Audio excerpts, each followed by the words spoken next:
Daryl. You're WavyOcho. I'm gonna react to how Mike Tyson's best friend nearly tried to kill 50 Cent. Hamo Bomb is known for two things. He was a close friend of Mike Tyson and allegedly shot 50 Cent 9 times. His life has been a combination of mystery, intrigue, and tragedy. Bomb was born in Brooklyn in the 1960s. He was childhood friends with Mike Tyson, who was also growing up in this area around the same time. From an early... And you know Mike Tyson's from Brownsville, if y'all didn't know that. He's from Brownsville, Brooklyn. So yeah. Bomb had aspirations of becoming a businessman, but that would be something that was simply out of reach for someone from his background. As he got older, he was led down the unfortunate yet somewhat inevitable path toward a life of crime. In his neighborhood, he became known for his ability to knock people out with one punch and then bomb them. Although it's unclear exactly when, he also earned himself the rather sinister nickname, Hamo, which is short for homicide. He's also believed to have become a hitman. During the 1990s, Bomb was in jail for reasons that aren't immediately clear. Mike Tyson was in jail too, but was released in 1995 and returned to boxing with great success. Meanwhile, 50 Cent was beginning his rap career. 1997 was the year when Mike Tyson infamously bit the ear of Evander Holyfield. That same year, 50 Cent was discovered by Jam Master Jay from Run DMC, who took him under his wing and helped launch his life as a new rapper. 2 years later, 1999, 50 Cent released the track How to Rob, which took shots at numerous rappers. This song caught the ear of his fellow Queens rapper Nas, who invited him onto his Nostradamus tour. On December 31st, 1999, Bomb was finally released from prison. He went into the 21st century a free man. As a concerned friend, Mike Tyson tried to make sure that Bomb didn't go back to his old ways. As a friendly gesture, Tyson bought him a car, some cash, and a Rolex. But probably most importantly, he gave him a job as his bodyguard. However, this did not seem to have been enough. Apparently, Bomb didn't like the idea of having everything handed to him by one of his friends and wanted to stand on his own 2 feet. Fair. And Mike Tyson is someone who, for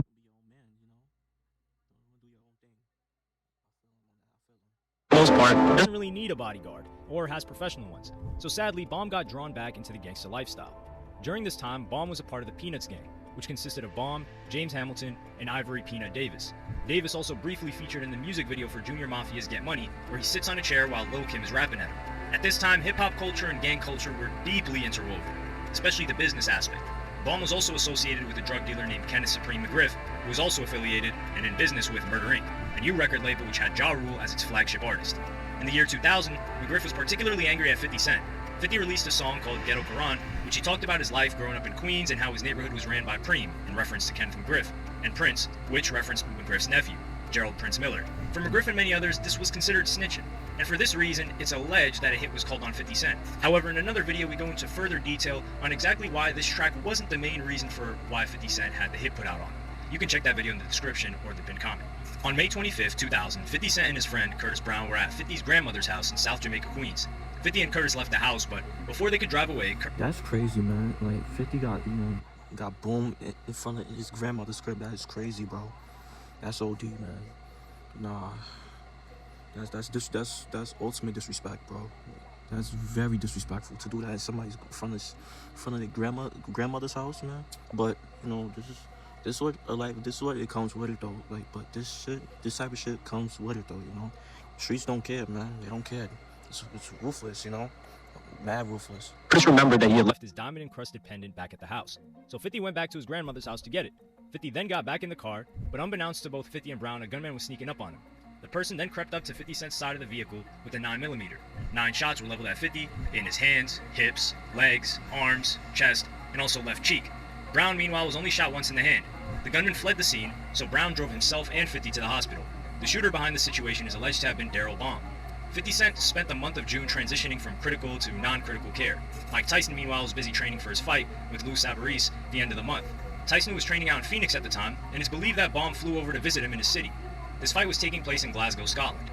In the build-up to the match, Tyson was expected to fly to London and do a conference with the UK press. Bomb, who was not going to fly with Tyson to England, so instead he flew back to New York. The very next day, on June 9th, Bomb was at the corner of Quincy Street and Marcy Avenue in the Bed-Stuy neighborhood of Brooklyn. A hitman walked up to him and fired a single shot to his head. When Tyson heard the news of his friend's death, he flew straight back to New York and postponed his trip to the UK.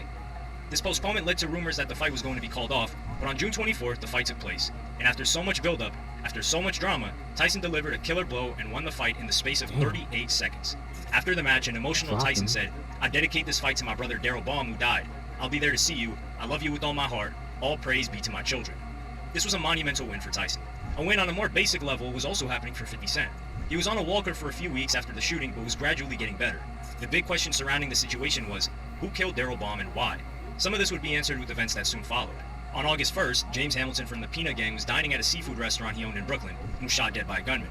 Later that month, Ivory Peanut Davis was also fatally shot while driving his Range Rover. In what was a crazy and tragic coincidence, the shooting forced Davis to drive out of control and kill Joanne Kamitz, the director of the music videos for Wannabe by the Spice Girls and Save Tonight by Eagle Eye Cherry. Given the succession of events, it became clear that Bomb's killing should not be looked at in isolation, and this was an all-out gang war. 50 Cent at this point was on the path to a full recovery. The only noticeable difference is that his voice got much deeper. But sadly, this wasn't the end of the shootings. In 2002, Jam Master Jay was also tragically shot dead. Jay was almost universally loved DJ and artist, so his shooting was met with shock and confusion. Among the many speculations as to why he was shot was that McGriff had blacklisted 50 Cent and forbidden any hip-hop artists from working with him. Sadly, Jam Master Jay would not get to see how huge his protege 50 Cent would be. But yo, like, but 50 still, you know, he collabed with mad artists anyway, so he still became one of the top dogs in hip hop, right? So that shit don't even matter. You know, 50 became big anyways. Come. 2003, 50 Cent released his debut album, Get Rich or Die Tryin', an album that was inescapable to any music listener that year. Track 4 on this album was a song called Many Men, which talked about when he was shot 9 times. And like the song that got him shot, Ghetto Quran, he once again didn't shy away from naming names. He rapped the lyrics, in the Bible it says what goes around comes around. Hamo shot me 3 weeks later, he got shot down. Now it's clear that I'm here for a real reason, because he got hit like I got hit, but he ain't effing breathing. 50 Cent only referred to him as Hamo and never gave his full name. Get Rich or Die Tryin' also contained the track Back Down, where 50 added to his ongoing beef with Ja Rule. In May of that year, Ja Rule's record label, Murder Inc., had its offices raided by the feds, and it was alleged that McGriff was using this record label to launder money he received from the drug trade. As part of the investigation, the affidavit read, McGriff was involved with the shooting of another rap artist, 50 Cent, who wrote a song exposing McGriff's criminal activities. This is why the lyrics of Ghetto Quran were believed to be the main reason why 50 got shot. Others speculated that the beef with Ja Rule, that was a motivating factor, or it could have been a combination of many different things. Whatever the case, gun violence was incredibly rampant. 2003 was also the year Hamo's brother Tyrone T-Rock Bomb was murdered too. It wasn't until 2005 that Daryl Baum was publicly named as 50 Cent's attempted killer. Journalist Ethan Brown released a book, Queens Reign Supreme, Fat Cat, 50 Cent, and the Rise of the Hip Hop Hustler, about the connection between gangs and hip hop in the Queens area. Having done in-depth research on this topic, he agreed that Daryl Baum was the person who shot 50 Cent.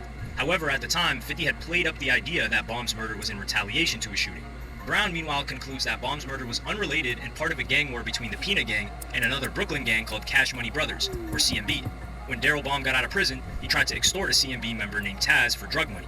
At the same time, Baum's fellow gang member Ivory Peanut Davis was also thought to have murdered Myron Hardy, the brother of CMB's leader, Damian Hardy. This is believed to be the main reason why Daryl Baum was murdered. The CMB also thought that his brother was going to seek revenge, and this is why Tyrone Baum was killed as well. It was a continuous cycle of horrific violence. And to give you another example of how entwined these gangs were with hip-hop, Damian Hardy was at one time engaged to Lil Kim. By 2007, 50 Cent was an incredibly wealthy man and decided to buy a 21-bedroom mansion in Connecticut. Its former owner was none other than Mike Tyson, and many have speculated that Daryl Baum may have even stayed at this home before. Why 50 decided to buy this property is yet another strange happening in this bizarre tale. A year later, Daryl Baum's name was still hitting the headlines. It was alleged that Mike Tyson had put $50,000 bounties on the heads of CMB leaders Damian Hardy and Edward Taz Cook. However, this testimony was never proven and denied by Mike Tyson.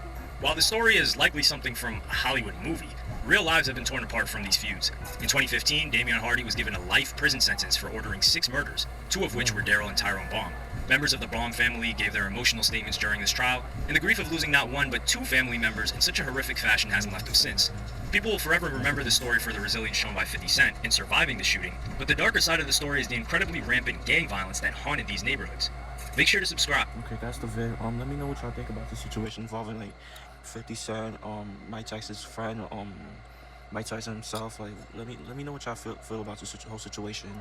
You know, yeah. Make sure y'all like, comment, subscribe. Y'all know the vibes. So we're just checking out you are.